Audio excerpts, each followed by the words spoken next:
रूस दूसरे विश्व युद्ध के बाद सबसे बड़े युद्ध अपराधों को यूक्रेन में अंजाम दे रहा है। यूक्रेन के राष्ट्रपति वोलोदिमीर जेलेंस्की ने आज संयुक्त राष्ट्र सुरक्षा परिषद को अपने संबोधन में रूस पर ये आरोप लगाए। जेलेंस्की ने कहा कि संयुक्त राष्ट्र अपने संगठनात्मक ढांचे में सुधार करे ताकि रूस जैसे देशों को वीटो की ताकत न मिले। उन्होंने कहा कि अगर संयुक्त राष्ट्र कुछ नहीं कर सकता तो अपने आप को भंग कर दे। उन्होंने कहा कि कल ही मैं कीव के करीब अपने शहर बूचा से लौटा हूं जिसे हाल में रूसी सेना से आजाद कराया गया। उन्होंने कहा कि रूस की सेना ने बूचा में ऐसे आम लोगों को ढूंढ कर मारा जो यूक्रेन की सेवा करना चाहते थे। उन्होंने महिलाओं को उनके घरों के बाहर गोलियां मार दी। यही नहीं, कई जगहों पर बच्चों, बूढ़ों समेत पूरे के पूरे परिवारों को मौत के घाट उतार दिया गया और फिर उनके शवों को जलाने की कोशिश की गई। उधर क्रेमलिन के प्रवक्ता ने ऐसे आरोपों को सिरे से खारिज करते हुए कहा कि ये रूस की सेना को बदनाम करने की बड़ी साजिश है जो कामयाब नहीं होगी। बूचा में रूसी सेना के निकलने के बाद वहां सैकड़ों लोगों के मारे जाने के सबूत साफ हैं और कुछ जगहों पर सामूहिक कब्रगाह भी मिली है, जिनके बाद रूसी सेना की कार्रवाई पर सवाल खड़े हो गए हैं।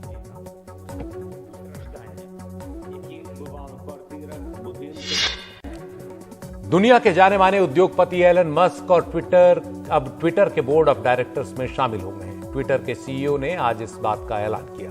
एक दिन पहले ही टेस्ला के मालिक एलन मस्क ने ट्विटर के 9.2% शेयर खरीदे। इसके बाद वो ट्विटर के सबसे बड़े शेयर होल्डर बन गए। ट्विटर के सीईओ पराग अग्रवाल ने ऐलान किया कि वो एलन मस्क को अपने बोर्ड में शामिल करने को लेकर काफी उत्साहित हैं और उनके आने से बोर्ड और भी ज्यादा मजबूत होगा।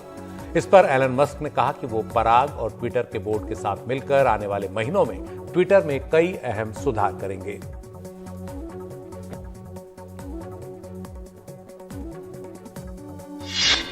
शिवसेना के राज्यसभा सांसद संजय राउत के खिलाफ प्रवर्तन निदेशालय यानी ईडी ने बड़ी कार्रवाई की है। ईडी ने संजय राउत, उनकी पत्नी और उनके एक सहयोगी प्रवीण राउत की 11 करोड़ की संपत्तियां जब्त करने की कार्रवाई शुरू कर दी है।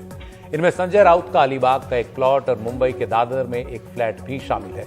1034 करोड़ के पतरा चौल जमीन घोटाले के सिलसिले में यह कार्रवाई की गई है। इस पर प्रतिक्रिया जताते हुए संजय राउत ने सवाल किया कि क्या सरकार उन्हें विजय माल्या, नीरव मोदी या मेहुल चौकसी जैसा मानती है जो इस तरह की कार्रवाई उनके खिलाफ की गई। संजय राउत ने कहा कि उन्होंने इस बारे में राज्यसभा के सभापति वेंकैया नायडू को भी जानकारी दे दी है।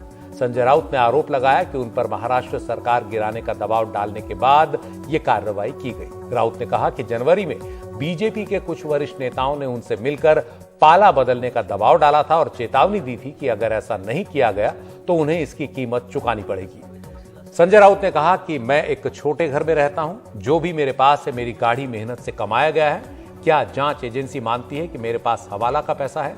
मुझे किससे जोड़ा जा रहा है? वो मुझे डरा नहीं सकते, चाहे वो मेरी संपत्ति जब्त कर लें या मुझे जेल भेज दें।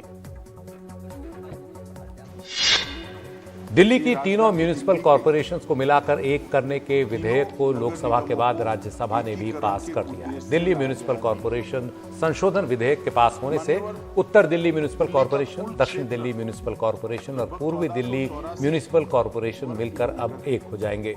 राज्यसभा में इस विधेयक पर गृह मंत्री अमित शाह ने बोलते हुए आरोप लगाया कि आम आदमी पार्टी के सौतेले व्यवहार की वजह से तीनों निगम ठीक से काम नहीं कर पा रहे थे।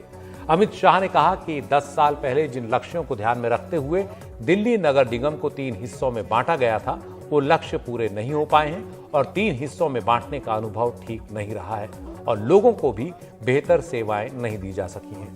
अमित शाह ने कहा कि तीनों म्यूनिसिपल कॉरपोरेशंस की नीतियों में कोई एक रूपता नहीं थी और उनकी आर्थिक हालत में भी बहुत अंतर था। इसकी वजह से उन्हें आर्थिक रूप से अलग अलग चलाए रखना भी संभव नहीं था।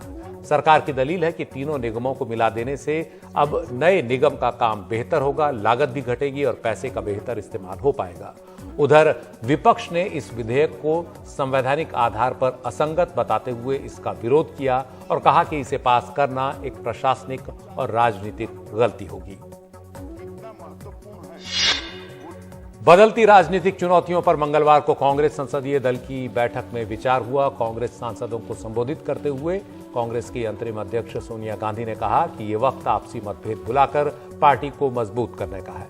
उन्होंने कहा कि पार्टी के लिए एकता सबसे जरूरी है और इसे सुनिश्चित करने के लिए वो हर कदम उठाने को तैयार है। सोनिया गांधी ने यह भी कहा कि जल्द ही कांग्रेस कार्य समिति की बैठक बुलाई जाएगी। उन्होंने कहा कि बीजेपी से लड़ने के लिए जमीन पर संघर्ष जरूरी है और महंगाई के खिलाफ लड़ाई पूरे दम से लड़नी होगी। इस दौरान उन्होंने केंद्र की बीजेपी सरकार पर भी निशाना साधा और कहा कि बीजेपी सत्ता के लिए विभाजनकारी नीतियों को बढ़ावा दे रही है।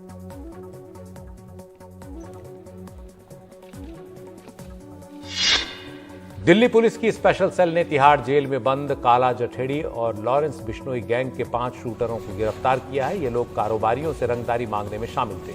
इन्होंने मार्च में दिल्ली के मोहन गार्डन में रहने वाले कारोबारी से रंगदारी मांगी थी और फिर उसके पैर में गोली मार दी थी। इन अपराधियों को 3 अप्रैल को राजस्थान से गिरफ्तार किया गया। इनके पास से पुलिस ने 2 पिस्टल और 30 कारतूस भी बरामद किए हैं। पूछताछ में इन शूटरों ने माना कि वो काला जठेड़ी और लॉरेंस बिश्नोई के कहने पर ही रंगदारी वसूलते थे।